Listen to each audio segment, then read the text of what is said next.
बिस्मिल्लाहिर्रहमानिर्रहीम। जो हमारा कैलकुलस का आज का टॉपिक है वो है एन इंट्रोडक्शन टू लिमिट्स। अब लिमिट्स को पढ़ने से पहले हम इस बात को जानेंगे कि लिमिट्स को इन डिटेल डिस्कस करने से पहले हम इस बात को जानेंगे कि लिमिट्स होता क्या है। तो हमारे पास कैलकुलस के दो गोल्स हैं। पहला गोल है कि find the tangent to curve at a point, और दूसरा गोल हमारे पास होगा कि find the area under a curve between two points. पहले हम slope of curve at a point find out करना सीखेंगे, जो कि हमारा क्वेश्चन है find the tangent to curve at a point, और उसके बाद हम अपने सेकंड क्वेश्चन की तरफ मूव ऑन करेंगे। सो फर्स्ट अगर हम एक इसका ग्राफ देखते हैं, इधर हम एक छोटा सा ग्राफ ड्रॉ कर लेते हैं कि हमारे पास एक इस तरह से स्लोप है। ओके, अब अगर हमें ये पॉइंट दे दिया जाए कि इस पॉइंट पर हमने स्लोप या टेंजेंट किस तरह से फाइंड आउट करना है।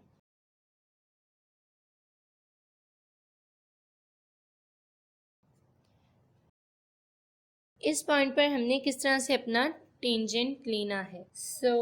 अब एक पॉइंट पर लेना डिफ़िकल्ट है, तो अब इस तक हम पहुंचेंगे किस तरह। इसके लिए जो हमारे पास स्टेप्स हैं जिसमें हमें ये भी समझ आएगी कि लिमिट्स होता क्या है।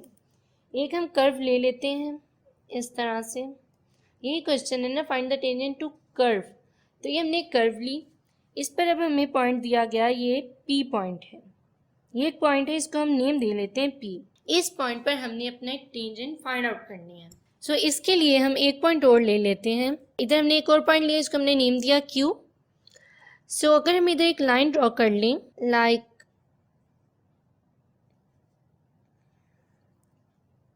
जो कि हमारे दो पॉइंट्स P और Q को आपस में कनेक्ट करती है। कोई भी लाइन जो दो पॉइंट्स को आपस में कनेक्ट करती है वो हमारी सीकेंट लाइन होती है। इसको बेसिकली हम सर्कल में पढ़ते हैं कि सीकेंट जो है वो कनेक्ट करता है two points of a circle या किसी भी फंक्शन के दो पॉइंट्स। सो इधर हमारे P और Q जो दो पॉइंट्स हैं, इन्हें आपस में एक लाइन कनेक्ट कर रही है। सो हमें ये पता चला कि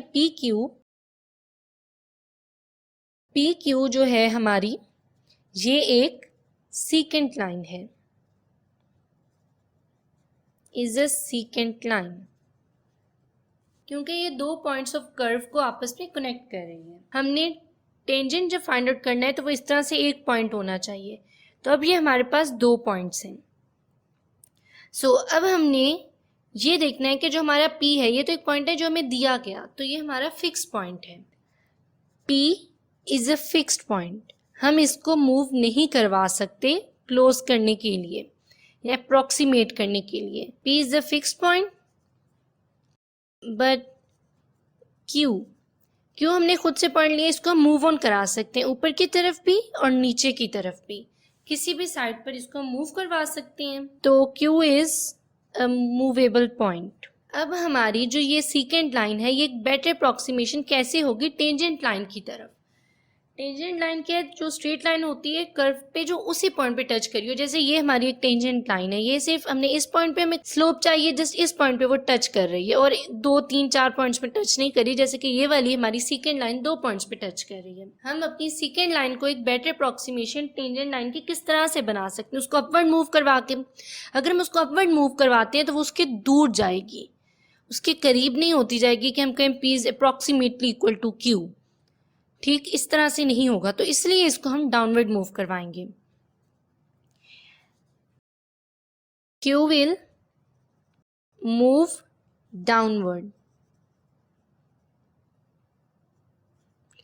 जब हम Q को डाउनवर्ड मूव करवाएंगे, Q इसके करीब आता जाएगा। इधर हम पॉइंट्स लेते हैं कि हम Q को जब डाउनवर्ड मूव करवाएं, इधर आएगा, इधर आएगा, इधर आएगा, इधर आएगा, तो हमारी जो सेकंड लाइन होगी वो इस तरह से ड्रॉ होती जाएगी, जो इस तरह होगी, इस पॉइंट पर इस तरह से। तो जितना उसको हम क्लोज करते जाएंगे वो उतनी करीब सेकंड लाइन बनती जाएगी, और हम उसको फिर Q को इतना ज़्यादा P के क्लोज कर दें कि हमारा जो सीकेंट है वो आइडेंटिकल हो जाए टेंजेंट के। तो हमने अपने पॉइंट Q को P के इतना क्लोज मूव कराना है कि वो इतना इतना इतना क्लोज आ जाए कि वो हमें P ही महसूस हो। लेकिन हमने P is equal to Q बिल्कुल भी नहीं करना, क्योंकि फिर हम स्लोप फाइंड आउट ही नहीं कर सकते। हमें अपनी लाइन फाइंड आउट करने के लिए दो पॉइंट्स की जरूरत होती है। जो हमारा Q पॉइंट है उसको हम डाउनवर्ड मूव करेंगे कि वो P के बहुत ज़्यादा करीब आ जाए, बहुत ज़्यादा, कि उसके दरमियान थोड़ी सी भी स्पेस ना बचे। सो इस तरह से हम कहेंगे Q is approximately equal to P. तो जब अगर Q approximately equal to P होगा, कि वो उसके बहुत ज़्यादा करीब आ जाए, तो इट मीन्स हमारी सीकेंट लाइन अप्रोच करेगी, सीकेंट लाइन जो है वो टेंजेंट लाइन के बहुत ज़्यादा क्लोज आ जाएगी, इतनी क्लोज कि हम कहेंगे closely approximate equal to tangent line. अब पहली बात तो ये कि हमने Q को P के इक्वल नहीं लेना। इसकी क्या रीज़न है कि we need two points for line. दूसरी बात हमने क्या की कि हम Q को डाउनवर्ड मूव करवा के P के इतना क्लोज ले आए कि Q approaches P, Q P के जितना क्लोज होता जाएगा उतनी ही हमारी सीकेंट लाइन अप्रोच करेगी टेंजेंट को, सीकेंट लाइन उतनी ही टेंजेंट के इक्वल आती जाएगी। तो जो सा ये आइडिया है कि Q को इतना P के क्लोज कर दिया जाए कि Q अप्रोचेस P हो जाए और secant line approaches to tangent हो जाए, तो ये जो हमारा इतना क्लोज करने का, कि अगर हम कहें रियली क्लोज, तो ये जो सा हमारा आइडिया है इतना क्लोज करने का, ये कहलाता है लिमिट्स। हम अपने इस आइडिया को नाम देते हैं लिमिट्स का, कि इतना क्लोज उसके कर देना। सो इधर हमारा जो इम्पोर्टेंट पॉइंट हमने पढ़ा उसको ऐसे नोट बना के लिखेंगे कि जो हमारा नोट है, बहुत ही इम्पोर्टेंट पॉइंट, कि हमने कभी भी Q इक्वल्स टू P नहीं करना, क्योंकि Q P को अप्रोच कर रहा है। Q अप्रोचेस P, इक्वल करने में और अप्रोच करने में बहुत डिफरेंस है। अब जब Q P को अप्रोच कर रहा है, इट मीन्स हमारे पास 2 पॉइंट्स रहेंगे और 2 पॉइंट्स ही हमें लाइन को या स्लोप को फाइंड आउट करने के लिए चाहिए। सो जब हमारे पास 2 पॉइंट्स में डिफरेंस नहीं रहेगा, उसको हम इतना क्लोज कर देंगे तो वो अप्रॉक्सीमेटली सेम हो जाएगा। तभी अप्रॉक्सीमेटली का वर्ड है, इक्वल का वर्ड नहीं आएगा। सो ये हमारा फर्स्ट गोल कैलकुलस का बेसिकली। अब इसको हम एक एग्जाम्पल से डिस्कस करते हैं, फिर उससे आपको ज़्यादा अच्छी तरह क्लियर हो जाएगा कि टेंजेंट लाइन किस तरह से पॉइंट पे फाइंड आउट करते हैं। हम इसके लिए equation of tangent line find out करके देखते हैं। सो जो हमारे पास इसकी एग्जाम्पल है कि find equation of tangent line to y is equal to x square, specifically 1 1। तो जो हमें फिक्स पॉइंट दिया गया है वो है 1 1। इसको हम पहले ड्रॉ कर लेते हैं। जैसे हमने पहले जो पढ़ा उसमें हमारा फिक्स पॉइंट था P। सो हम एक्सिस ड्रॉ करते हैं और उसके ऊपर अपनी कर्व पे इन पॉइंट्स को देखते हैं।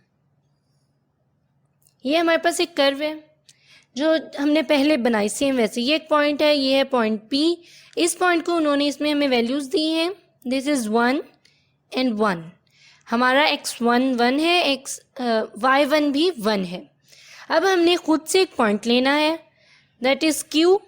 अब Q की क्या वैल्यूज़ होंगी, दिस इज़ x और इसके साथ आएगा y, ठीक है। अब हमने इधर y नहीं लिखना क्योंकि y की तो हमें वैल्यू दी गई है एक्स स्क्वेयर। सो इधर हम लिखेंगे एक्स स्क्वेयर। एक्स स्क्वेयर क्यों है, क्योंकि हमें ये क्वेश्चन में वैल्यू दी गई है कि y इक्वल है एक्स स्क्वेयर के। तो ये हमने लिखा 1 1 जो फिक्स पॉइंट है हमारा P। उसके बाद हमने पॉइंट लिया Q x और एक्स स्क्वेयर यहाँ से। उसके बाद इक्वेशन ऑफ लाइन किस तरह से फाइंड आउट करते हैं उसका हमने पहले पढ़ा था फॉर्मूला। इसको हम लिखते हैं कि इक्वेशन ऑफ लाइन, ये जो हमारे पास है इक्वेशन कि y minus y1 is equal to n into x minus x1। हमारे पास फिक्स पॉइंट्स हैं y1 और x1 और y और x हमारे ये पॉइंट्स हैं। ये हमारे पास इक्वेशन होगी लाइन की, सिंपल लाइन की। हमें क्वेश्चन में फाइंड आउट करने को कहा गया टेंजेंट लाइन। तो इक्वेशन ऑफ टेंजेंट लाइन किस तरह से होगी, जो सिंपल हमारी लाइन थी उसको हमने बस टेंजेंट में कन्वर्ट करना है कि y minus y1 is equal to n होती है हमारी स्लोप, जो हम इधर ले रहे हैं n या m जो भी आप इसको कह दें, m ले लेते हैं स्लोप। तो अब वो थी स्लोप n एक सिंपल लाइन की। जब हम ले रहे हैं टेंजेंट लाइन की इक्वेशन, तो ये स्लोप हो गई टेंजेंट लाइन की m10। तो x माइनस x1 बिल्कुल वही सारा कुछ। तो ये हमारे पास स्लोप है टेंजेंट लाइन की, तो ये हमारे पास इक्वेशन बन गई, इक्वेशन ऑफ टेंजेंट लाइन। सो अब इसमें हमारे पास फर्स्ट पॉइंट क्या है कि Q जो है वो अप्रोच कर रहा है P को। जैसे हमने पहले पढ़ा, Q को हम इसके जितना क्लोज लाते जाएंगे, ये हमारा लिमिट है कि हम उसको जितना जितना जितना क्लोज करते जाएं। तो जो हमारा फर्स्ट पॉइंट है कि Q अप्रोचेस P, Q जो है P को अप्रोच करें, हम उसको जितना उसके क्लोज लाते जाएंगे। Q अप्रोचेस P, ये हमारा फर्स्ट पॉइंट हुआ। इसका मतलब जब Q P को अप्रोच कर रहा है तो it means M secant approaches M tangent, कि स्लोप ऑफ सीकेंट जो है वो अप्रोच करेगी स्लोप ऑफ टेंजेंट को, जो हमने पहले पढ़ा कि सीकेंट अप्रोचेस टेंजेंट। ये तो हमारा पहला पॉइंट हुआ। दूसरा पॉइंट क्या है हमारा कि जो x है कि x को आप इक्वल टू 1 नहीं कर सकते।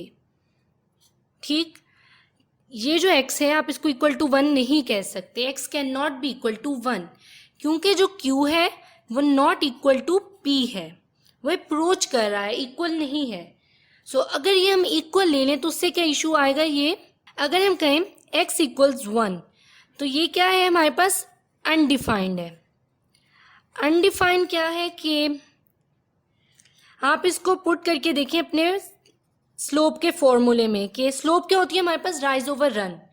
हमने लिखा m secant is equal to x square minus 1 by x minus 1।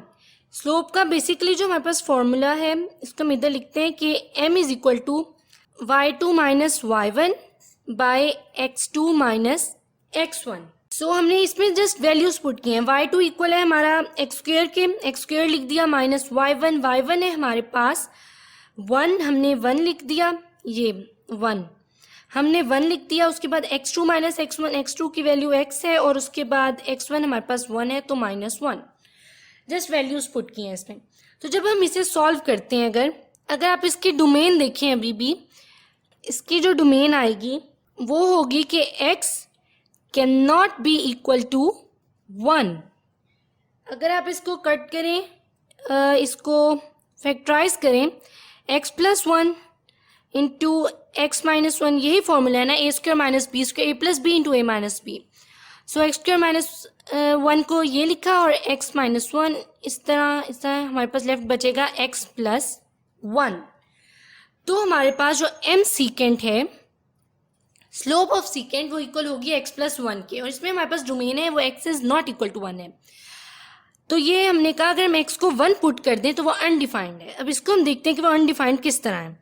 x को आप 1 पुट करें इसमें स्लोप में, ये हो जाएगा 1, इसमें हम वैल्यूज पुट कर रहे हैं 1 माइनस 1 बाय 1 माइनस 1, हमारे पास आएगा 0 बाय 0, और 0 बाय 0 हमारे पास होता ही है undefined value.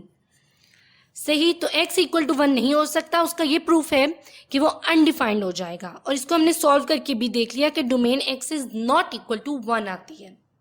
So x equal to 1 तो है नहीं, और स्लोप ऑफ सीकेंट हमारे पास है x प्लस 1। सो m सीकेंट हमारे पास इक्वल आया x प्लस 1 के। सो अगर हम कहें कि एज x अप्रोचेज 1, इक्वल नहीं है, अप्रोच कर रहा है, x approaches 1, then what will happen to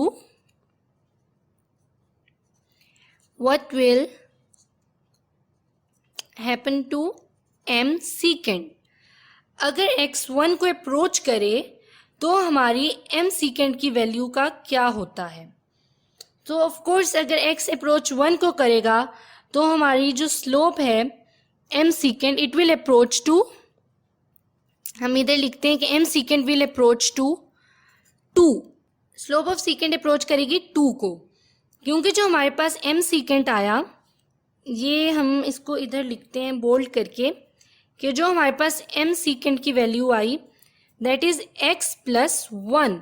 तो अगर x अप्रोच करेगा 1 को तो हमारा m सीकेंट अप्रोच करेगा 2 को। अगर x अप्रोच करे 3 को तो m सीकेंट अप्रोच करेगा 4 को, प्लस 1 है उसके साथ। तो फिर जब x अप्रोच करे 1 को तो m सीकेंट अप्रोच कर रहा है 2 को।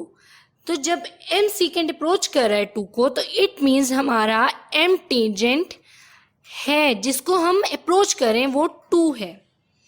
Q अप्रोच कर रहा है P को, तो इट मीन्स हम सीकेंट लाइन, हमारा जो सीकेंट है वो अप्रोच कर रहा है टेंजेंट को।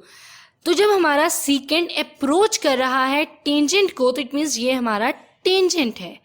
एम टेंजेंट इक्वल है 2k। यही हमारी लिमिट्स है कि हम लिमिट्स को यूज करते हैं सीकेंट से टेंजेंट पे जंप करने के लिए। सो एम टेंजेंट हमारे पास इक्वल है 2k। अब हम इसमें अपनी टेंजेंट लाइन फाइंड करते हैं जो हमें फाइंड आउट करने का कहा गया है। हमारे पास इक्वेशन आई थी, ये रही इक्वेशन ऑफ टेंजेंट लाइन। तो ये हमारी इक्वेशन है, इसमें अब हम वैल्यूज पुट करते हैं। जो हमारे पास वैल्यूज आई हैं, y1 हमारे पास है 1, इसको हम लिख लेते हैं, this is x1, this is y1। ठीक है, y हमारे पास वैसे ही रहेगा, दैट इज ये equation of tangent line. So y हमारे पास ऐसे ही रहेगा, हमारे पास y की वैल्यू नहीं है। उसके बाद y की हमारे पास वैल्यू नहीं है, y माइनस y1 वो है 1 is equal to m tangent, क्योंकि हम टेंजेंट लाइन हमने फाइंड करनी है, equation of tangent line m10 into x minus x1 की हमारे पास वैल्यू है 1। So y minus 1 is equal to m tangent की वैल्यू है 2 इंटू x माइनस 1, और ये हमारे पास आंसर आएगा y is equal to 2x minus 1। ये है हमारी इक्वेशन ऑफ टेंजेंट लाइन। जब हम इसको इधर अब इक्वेशन ऑफ टेंजेंट लाइन को ड्रॉ करेंगे तो हमारे पास है -1, इधर हम लेंगे इसको पॉइंट -1 का, तो ये हमारी इक्वेशन ऑफ टेंजेंट लाइन जो होती है वो एक पॉइंट पे, स्पेसिफिक पॉइंट, ये जो है इस पे फिक्स पॉइंट पे टच करेगी, ये आएगी हमारी इक्वेशन ऑफ टेंजेंट लाइन, इस तरह से ड्रॉ होगी। तो ये था हमारा पहला गोल कैलकुलस का, जो कि था find the tangent to the curve at a point. Tangent problem हमारी बेसिकली, इसको हमने पहले पढ़ा, उसकी एक्सप्लेनेशन, और फिर ये हमने एक एग्जांपल भी सॉल्व करके देख ली कि हम एक टेंजेंट लाइन कर्व पर किस तरह से फाइंड आउट करते हैं। सो अब हमारा जो नेक्स्ट गोल है वो है एरिया प्रॉब्लम। सो एक्सिस ड्रॉ करते हैं, ये हमारे एक्सिस हो गए। अब हमने एक कर्व ली, ये हमारी कर्व है, और हमने इस कर्व के अंडर एरिया फाइंड आउट करना है। ये सेकंड गोल है जिसके साथ कैलकुलस डील करता है कि find a area under curve between 2 points. 2 points पे अंडर कर्व हमने एरिया फाइंड आउट करना है। तो वो किस तरह से करेंगे, उसका बेसिकली क्या तरीका है कि हम अगर हम इस तरह से एक लाइन में ड्रॉ करूं, इसको हमने इसको छोटे छोटे पॉइंट्स में डिवाइड करना है, और फिर उन छोटे छोटे पॉइंट्स की लिमिट लेते हैं। ये है एरिया प्रॉब्लम। अगर इस तरह से लाइन हम ड्रॉ करें, इसको रेक्टेंगल की फॉर्म में हम डिवाइड कर लेते हैं। रेक्टेंगल ही क्यों? क्योंकि rectangle first of all draw करना इजी है, सेकंड उसका एरिया फाइंड आउट करना बहुत इजी है, इसलिए हम इसको ट्रायंगल में नहीं ले रहे, स्क्वायर में नहीं ले रहे, किसी और फॉर्म में नहीं ले रहे। अगर इस तरह से रेक्टेंगल लें तो आप देखिए हमारे पास ये कितना सारा एरिया जो है ज़ाया होगा। ये रेक्टेंगल की फॉर्म भी नहीं दे रहा, इधर से इस तरह है, इस तरह है, इधर भी एक छोटा पॉइंट आ रहा है। तो जब हमें कहा जाएगा कि area under curve find out करना है, तो हम उसको रेक्टेंगल की फॉर्म में लेंगे, लेकिन इस तरह रेक्टेंगल लेंगे कर्व के अंडर, क्योंकि ये फाइंड आउट करना इजी रहेगा। इसको ये इस तरह से रेक्टेंगल होंगे, लेकिन हमने इसको बहुत ज़्यादा छोटे छोटे रेक्टेंगल्स लेने हैं, बहुत छोटे छोटे, इतने करीब करीब, बहुत क्लोज। इस तरह से पूरे कर्व के अंदर रेक्टेंगल्स लेंगे कि इन्फिनिटी नंबर ऑफ रेक्टेंगल्स जिसे कहें, इतने ज़्यादा रेक्टेंगल्स बन जाएंगे। फिर उसको हम किस तरह करेंगे, हम उन रेक्टेंगल्स को ऐड करेंगे थ्रू लिमिट्स। जो हमने लिमिट्स पढ़ी कि वह अप्रॉक्सीमेटली इतना है उसका एरिया, उसको हम इस तरह से ऐड करेंगे थ्रू लिमिट्स, छोटे छोटे रेक्टेंगल्स को। और इस तरह से हमारा एरिया प्रॉब्लम भी सॉल्व हो जाता है। उन रेक्टेंगल्स का हम फिर कर्व के अंदर हम अपना एरिया ले सकते हैं। अब उन स्मॉल रेक्टेंगल्स में एक पॉइंट ज़रूरी है, वो ये कि उन सबकी विड्थ सेम होनी चाहिए। ऐसा ना हो कि हम रेक्टेंगल तो काउंट आउट करें पर एक रेक्टेंगल इतना है, ये जो हमने लिया इधर, दूसरा रेक्टेंगल हम इतना ले लें विड्थ का। ऐसा नहीं होना चाहिए, सारे रेक्टेंगल इक्वल विड्थ के होने चाहिए। सो उन्हें हम ऐड करेंगे थ्रू लिमिट्स और अपना एरिया ले लेंगे। सो ये है हमारा एरिया प्रॉब्लम। सो इसको हमने कवर किया कि लिमिट्स होता क्या है और लिमिट्स क्यों कैलकुलस में और हम उसे किस तरह से सॉल्व करते हैं। लिमिट्स अप्रोच करती है ना, हम कि एक्स अप्रोचेज 0, एक्स अप्रोचेज 1, तो इसको करते किस तरह से हैं ये हमने देखा। अब इसके बाद हम लिमिट्स को थोड़ा सा पढ़ते हैं कि लिमिट्स किस तरह से एक नंबर को अप्रोच किया जाता है।